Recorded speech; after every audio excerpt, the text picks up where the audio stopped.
Okay, so forget whatever stress cocktail the 24/7 news cycle served you today. Hmm. We are completely checking out of the present moment and uh, teleporting straight back. Straight into deep time. Exactly. Tonight, we're not looking at current events. We're Okay. looking at the foundational blueprints of life itself, Oh, right. powered entirely by, the latest scientific research. That is the ticket.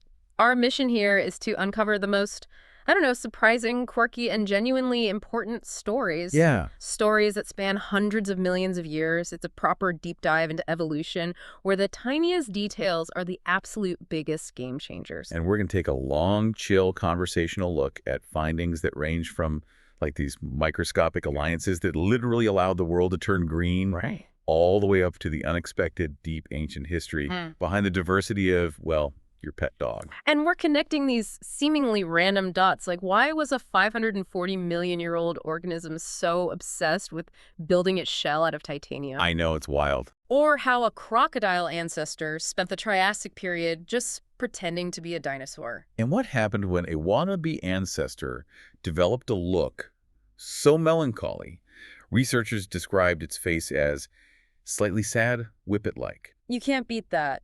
It's all about painting that cohesive giant picture of life's weird journey. That's it. We're diving into deep evolutionary history, from plants and fungi finding their first foothold, way back in the Devonian, to a massive armored predator in Brazil, and then circling back to these surprisingly complex origins of our modern dog diversity. So get ready for some serious aha moments. Oh, yeah. They should absolutely shatter a few things you thought you knew. Settle in, because the science of the past is always, always weirder than the science fiction of the present. Absolutely. So if you're trying to figure out if you want to hang out with us for the next, I don't know, half hour or so. Let us give you the trailer. Yeah, let me give you the trailer. We have some truly incredible oddities waiting for you. Yes, first up, there is that Cambrian creature, Saltarella. It was so unbelievably exclusive, so high maintenance, that it wasn't just tolerating exotic minerals, it actively rejected common clay and only built its shell with titanium-rich grains. Titanium, it's insane. We're talking about an ancient builder obsessed with only the finest materials. And then we meet an ancient macropod ancestor in Australia, and we already mentioned the description, but it's too good not to repeat it. You have to. An ancestor of the kangaroo that had a slightly sad, whippet-like face. It's my new favorite fossil. You can't make this stuff up. That's an instant classic in the fossil record. And for anyone who loves dogs, you have to stick with us. We are going to completely dismantle the widespread myth Yeah. that all the dog breeds we see today were essentially invented by those, fussy Victorian kennel clubs. Right, that's what everyone thinks. The foundation for that incredible diversity happened millennia earlier in a much wilder, more ancient world. We promise you're going to be talking about these discoveries tomorrow. Let's get into it. Let's go. Okay, let's start our journey, not just back in time, but back to this critical juncture where life fundamentally redefined itself. Okay. We're kicking off in the Devonian period, about 407 million years ago. Yeah. This entire planet was drastically different. Life was exploding in the oceans, but the land. The land was pretty much barren, right? And super challenging. Totally. It was this massive evolutionary bottleneck. To survive on land, plants needed to solve two enormous problems at the same time. Water and just staying put. Exactly, getting enough water and anchoring themselves. The research we looked at focuses on a discovery within a single, tiny, ancient plant fossil found in Scotland. And the core finding here, the one that tells the entire story, was the discovery of a new species of fungus living symbiotically within the ancient structure of this plant fossil. Which is, that's not just a coincidence. No. This is the handshake that changed the world. The ultimate evolutionary power couple. It is, and it tells us that plants did not conquer the land alone. The fossilized relationship closely resembles what scientists call modern arbuscular mycorrhizal associations. AMAs. Let's break that down, because the name, it sounds really complicated, but the function is absolutely essential. It's everything. So we're talking about a symbiotic relationship where the fungus benefits and the plant benefits. What's the trade-off? Okay, so when we look at this association today, it underpins the vast majority. We're talking something like 80% of global plant life. 80%. Wow. Think of the fungus as the plant's essential plumbing system, but also its scouting party. I love that analogy. Plumbing and scouting. Yeah. The fungi create these incredibly fine, widespread filaments, they're called hyphae, which are much, much smaller than plant roots. Right. They sprawl out far beyond where the plant's actual tissues can reach, absorbing vital water and, most importantly, key nutrients like phosphorus and nitrogen from the soil. And in return? The plant, in exchange, provides the fungus with sugars, the energy it creates through photosynthesis. So the fungus gets food, and the plant gets life-sustaining infrastructure. Yeah. But why was this so critical 407 million years ago? Why couldn't the ancient plants just, grow bigger roots? That lack of roots point is the true significance here. Ah. Dr. Kenrick, one of the co-authors, noted that the ancient plants in the fossil, which resemble modern liverworts and hornworts, essentially lacked true, deep root systems. So they were just these marginal surface-level growths? Exactly. That's a huge problem if you're trying to survive on land, especially when you have the sun just baking you all day. If you don't have roots, you have no anchor and no reliable way to pull water from deep down. Precisely. If they had to rely solely on their own meager bodies to absorb everything, green life would have remained a niche existence just hugging the edges of ponds and rivers. Okay, so this research is suggesting these fungal symbioses weren't a later adaptation. They were a necessary precondition. Yes. They provided the infrastructure that allowed plants to manage water retention and nutrient absorption in a fundamentally hostile, dry environment. The implication there is massive. It means land plants evolved as consortia, as partnerships, not as rugged individualists. Yeah, that's it. The evolution of the plant body is just. It's inextricably linked to the evolution of the fungal body. It's like saying humans didn't evolve without the specific microbes in their gut. It's exactly that. It means that the single most important real estate deal in planetary history, the colonization of land, was a joint venture. Ha! I love that. A joint venture. Without the fungus saying, hey, I've got the pipes, the land just stays a brown, rocky expanse. It's a foundational alliance, and it happened right at the very beginning. And the way they figure this out is fascinating. Professor Shornack's team used advanced imaging techniques. I mean, when you look at something 407 million years old, everything starts to look like mush, right? It does. How do you know what you're looking at is a fungus and not just, mineral deposits? That's where the cutting-edge science comes in. The advanced imaging allowed scientists to tell apart structures that may look similar but differ in their fine ultrastructure. So tell us more about that ultrastructure. What are we actually talking about visually?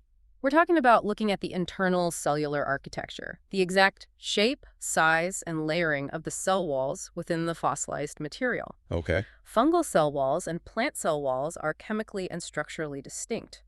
Even when fossilized, those fine details, the organization of the material at a microscopic level, they're preserved enough for these advanced tools to distinguish them. So it's like having a 4K microscopic scan of this ancient alliance. Exactly. Confirming the identity of the fungus and its specific interaction with the plant cells. It confirms it's not just random gunk, but an organized biological structure. Correct. They could identify specific fungal structures like the arbuscules, these tiny, highly branched structures inside the plant cells where the nutrient exchange actually happens. So that's the proof of the trade-off. That ultrastructure confirms the functional relationship that is still vital today. And the cool part is this technique can now be applied to clarify other, murky areas of deep-time evolution. For sure. Whether we're talking about ancient arthropods or early animal tissues. It gives us a new lens on how life diversified. This symbiotic relationship, this essential plumbing, is perhaps the single most important factor in life's conquest of the continents. That is seriously mind-blowing. It really is. It just shifts the entire narrative from competition to cooperation as the engine of evolutionary success. So what stands out to you? The idea that life on land is fundamentally a cooperative effort? The fact that the entire green world started with this little fungal helper? It's a great question. Comment below. We love to hear which of these deep time narratives really stick with you. Okay, time machine reverse button. All right, let's hit it again and jump back another, 130 million years? Yeah, right to the Cambrian period, about 540 million years ago. This is when life really started experimenting with hard part shells, skeletons, armor. The Cambrian explosion. Exactly. And we are focusing on one tiny ancient creature named Saltarella. It was a small cone-shaped organism. And its survival strategy was based entirely on being the most demanding, high-status architect the primordial oceans had ever seen. An ancient snooty builder. I love it.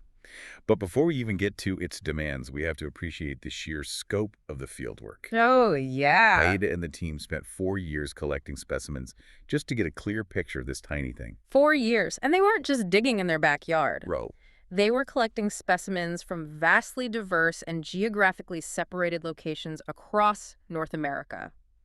We're talking Death Valley in California, the Yukon in Canada, and Wythe County, Virginia. that's a huge range. And it's necessary, right, to prove this building strategy was a species thing, not just based on whatever local minerals were lying around. Absolutely. That global collection effort confirms Saltarella was widespread and successful, but the core of the research was the material analysis. Morphology, mineral composition, crystalline structure. And this is where the story gets absolutely bizarre and delightful. The analysis revealed extreme intentionality in construction. Saltarella was not just passively absorbing what was around, it was sorting and selecting. All right, let's get into the selectivity matrix again. Yep. What did it veto? What did it tolerate? And what was its non-negotiable requirement? Okay, the veto. It avoided clay minerals entirely. Clay is common sediment, basically the junk food of minerals. Ah, But Saltarella said hard pass. okay. It tolerated quartz, which is basically sand. It's ubiquitous, fine for filler, but its requirement. A distinct and strong preference for titanium-rich grains in its shell structure. Titanium. 540 million years ago, this little cone was demanding materials that we today use in high-performance aerospace engineering, Formula One cars. surgical implants. Because of their strength-to-weight ratio and resistance to corrosion, it's like demanding your house be built with solid gold bricks. It's exactly that level of audacity, and this forces paleontologists to speculate. Why? Why would it be so dedicated to finding and arranging titanium? It must have conferred some massive survival advantage beyond just basic armor. I mean, titanium is incredibly hard and chemically stable. Could it have been purely structural? Did it make the shell lighter for buoyancy, or did it make it significantly stronger against early predators? Probably both. The research suggests the inner structure, reinforced by the titanium, was critical for stabilization. Right. And think about the Cambrian period. The water chemistry was volatile, rich in calcium carbonate. Using titanium would offer amazing chemical resistance. Okay, that makes sense. Plus, if this creature was semi-mobile or relying on precise hydrodynamics for filter feeding, the structural integrity provided by titanium could be essential. So it wasn't a casual choice. It was a high-risk, high-reward investment in energy. And the research even suggests how it managed this high-tech construction. Yes, the detail is incredible.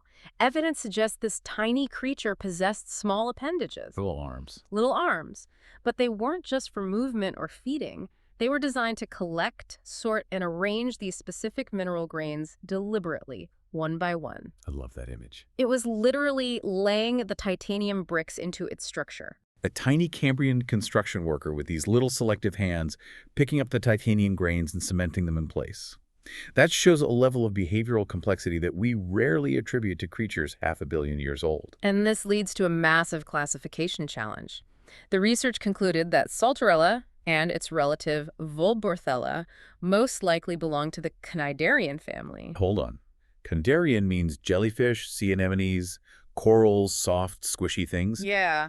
How does a hard, cone-shaped, titanium-reinforced shell relate to the jellyfish lineage? Yeah. That seems like a massive leap. It does seem counterintuitive, but the internal structure analysis, the way the shell segments are layered, and the specific growth patterns observed suggests an affinity with the early stalked forms of Cnidaria. Okay. You have to remember, the Cambrian was a period of extreme biological experimentation. The traditional Cnidaria we see today are the survivors. Right.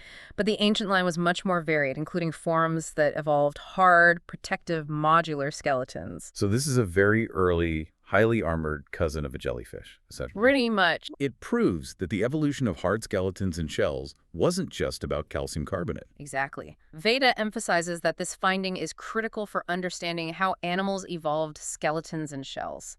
It shows that evolution didn't just settle on a single material like calcium carbonate for coral right away. No? It involved active, complex, and highly specific material sourcing, a massive selection pressure driving not just morphology, but chemical engineering. The lesson from the Cambrian remains. Mhm. Choose your materials wisely. Skip the cheap clay, demand the titanium. All right, let's fast forward again, skipping ahead to the Triassic period, about 240 million years ago. Okay. This is a time of immense volatility, just before the mega reptiles, the dinosaurs, really took over. Yeah. And here we find a new discovery in southern Brazil that looks like an early dinosaur, but turns out to be a major pretender. This creature was a master of evolutionary camouflage, and the paleontologists were briefly fooled. The new species is Tenracossuchus bellator, Which means the predatory warrior. the predatory warrior, unearthed just recently in May 2025.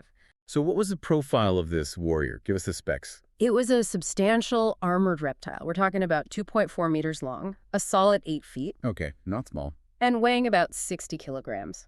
It had robust armor plating and clear predatory features. It was found near Donna Francisca, and critically, it was living right at the moment when the earliest true dinosaurs were emerging. So it was trying to compete in the same ecosystem, and evolutionary pressures clearly made it look the part. If it walks like a duck and hunts like a duck. Well, this one definitely wasn't a duck, and the crucial distinction here is lineage. Despite its terrifying dinosaur-like appearance, Tenracossuchus bellator belonged to Pseudosuchia. Pseudosuchia, which is the entire evolutionary branch that leads directly to modern crocodiles and alligators. Exactly. So we have a crocodile ancestor that decided, you know what? I'm going to evolve an upright stance and run around looking like a terrifying early bipedal predator, a Triassic imposter. It was the ultimate case of convergent evolution. But how do we know it's a crocodilian ancestor and not an early dinosaur? All right, how do you tell? Lead author Dr. Rodrigo Tempmiller noted the key piece of evidence isn't the armor or the teeth or even the skull. It is a defining feature of vertebrate evolution. The structure of the pelvis. The hip joint difference. This is where the technical detail really pays off. For listeners who don't spend their time looking at fossilized hip bones, explain the fundamental difference. Absolutely. It comes down to posture and gait. Dinosaurs are defined by their upright, pillar-erect stance. Okay. Their femur or thigh bone fits into the hip socket, the acetabulum, in such a way that the leg sits directly beneath the body, supporting weight like a pillar. This allows for a much more efficient, fully upright gait, like a bird or a mammal. Like us. Our legs are straight down. Precisely. Now, the Pseudosuchia line, the croc line, has a different structure. While this warrior had an advanced, semi-erect posture, it still retained fundamental characteristics of the sprawling reptile lineage. Right. The hip socket configuration and the way the femur connected meant it couldn't fully sustain that efficient, fully upright pillar gait. So it was likely running around with a sort of semi-sprawling or high-walk gait, a little less efficient than the true dinosaurs that were emerging at the same time. Exactly. It was trying its best to look fast, but its internal mechanics were already committing it to the crocodile evolutionary fate. That's the defining line, 240 million years ago. It's amazing how such a subtle anatomical distinction, the angle and orientation of a single joint, determines whether your lineage survives into the modern era as a crocodile or explodes into the huge, diverse forms of the dinosaurs. And this finding isn't just a fun ID correction. It holds massive implications for Triassic geography. It does. This discovery provides extremely rare evidence of the ancient, direct biological connection between what is now Brazil and what is now Africa during the Triassic period. The era of Pangaea, the supercontinent. Exactly. Researchers found that this Brazilian warrior, Tenracossuchus bellator, is closely related to Mandasuchus tanyauthan, a species found in Tanzania, Africa. Wow. The genetic and anatomical closeness is undeniable. So this is solid, tangible proof of continental connectivity. We're talking about an animal that likely dispersed across vast distances of Pangaea. It walked from the western reaches, which are now South America, to the eastern reaches, which are now Africa, and vice versa. It tells a powerful story. Before the Atlantic Ocean existed, these ecosystems were continuous. Faunas were mixing freely. This Pseudosuchian line was clearly a dominant, globally distributed predator before continental drift and the subsequent extinction events reshaped the entire world. It's a literal bridge connecting two continents that are now thousands of miles apart, all hidden in a fossilized hip joint. That's the beauty of paleontology, right? You find a piece of bone in the dirt, and it rewrites geology. Precisely. It gives us this incredible, vivid sense of scale and connection that's hard to grasp otherwise. All right, let's jump continents in time again, moving forward and focusing on Australia and the ultimate evolutionary triumph of the kangaroo and the wallaby, the macropods. Yes. The defining feature of this lineage is their incredible hopping locomotion. And that hop, that highly specialized hind limb movement, requires a very specific set of evolutionary steps. Historically, the fossil record for the early macropod ancestors has been frustratingly patchy, Yeah, there were gaps. making it hard to connect the genetic studies with the physical evidence. But this new research changes that. Co-author Professor Gavin Prideaux confirmed this provides the first fossil evidence of hind limb evolution during this specific critical period. It's like finding the first draft of the kangaroo blueprint. It is. It's a landmark finding because it completely solidifies the timeline derived from genetic analyses. It locks in the timing and nature of the rise of macropodines, and that term is important. Right. It refers to the large group that encompasses modern kangaroos, wallabies, and their immediate relatives. Okay, let's meet the creature itself. Dr. Kerr's vivid description of this animal is just spectacular. It's the best part. What did this ancient wallaby ancestor look like besides being melancholy? Well, it resembled a larger, longer-legged version of today's forest wallabies. So imagine something sleek, built for speed and agility, maybe moving through dense vegetation. Okay. But yes, we have to talk about the face. The face. The slightly sad, whippet-like faces. That detail gives this creature personality across millions of years. It does. It sounds like a perpetually beautiful, slightly judgmental ancestor. Totally. But beyond the aesthetics, the real revolutionary finding is in how this animal moved. Specifically, its tail technology. Yes, the tail is crucial for macropods. It's used as a fifth limb for sitting, a powerful balance mechanism during motion. A stabilizing tripod. A stabilizing tripod, yeah. What did this ancestor's tail reveal about the early stages of the hop? The animal possessed a strong, curved tail, but the analysis showed a very specific movement pattern. When moving, the tail arched in such a way that only the tip touched the ground. That's fascinating. So it's not dragging the whole tail, which would be inefficient. Yeah. It's using the tip like a precision instrument. Exactly. This suggests a specific evolutionary step in their movement patterns. If you visualize the motion, the tail tip touching the ground provides the final bit of leverage or stabilization needed during the transition phase between hops. Especially at slower speeds, or when making slight changes in direction. Right. It's an intermediate but highly refined mechanism. So the sad, whippet-faced ancestor was perfecting the hydraulics and stabilization system that would eventually become the iconic, powerful kangaroo hop we see today. It was working out the physics of bipedal leaping. And it confirms that the evolution of locomotion is often a step-by-step process of refining existing appendages. The tail wasn't just a static counterweight. Its specific partial contact was essential to the emergence of the modern macropod gait. Just a final note on context, because it's important to remember where these discoveries happened. Yeah. This research was funded by the Australian Research Council and conducted on the traditional lands of the Alawar and Amajara peoples. That connection between this deep history and the people who have been custodians of that land for millennia is always worth acknowledging. Absolutely. The land yields its secrets to those who look closely, and it's a shared discovery. So what's your take on this particular ancestor? Does the sad, whippet-like face make you feel connected to macropod evolution? Comment below. We want to know. Okay, shifting gears completely now. Completely. But staying with evolution and history, we're moving from the macropods to the single species most of us interact with every day: dogs. Man's best friend. New research on ancient dog genomes has fundamentally revealed that the domestication story is far messier, more complicated, and much, much older than we previously thought. Yeah, the old narrative was always so simple, right? A lone wolf approached a hunter-gatherer camp one day, and boom, we had a dog. Right, a single event. This research confirms that it was never that clean.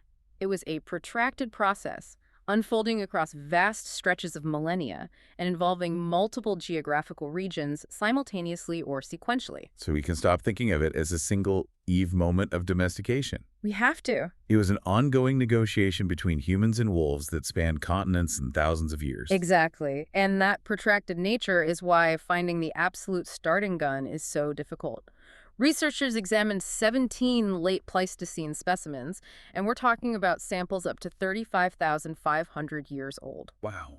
Those are incredibly ancient wolves, but none showed definitive, fully modern signs of being domesticated dogs. So the very first phases, the real start of the partnership, still elude us, as Professor Gregor Larson noted. And the earliest dogs are essentially hiding in the shadows of the fossil record. But the realization is that the domestication must have begun significantly earlier than we can currently prove, Why? because of the staggering amount of diversification that happened almost immediately afterward. And that's the core scientific takeaway here.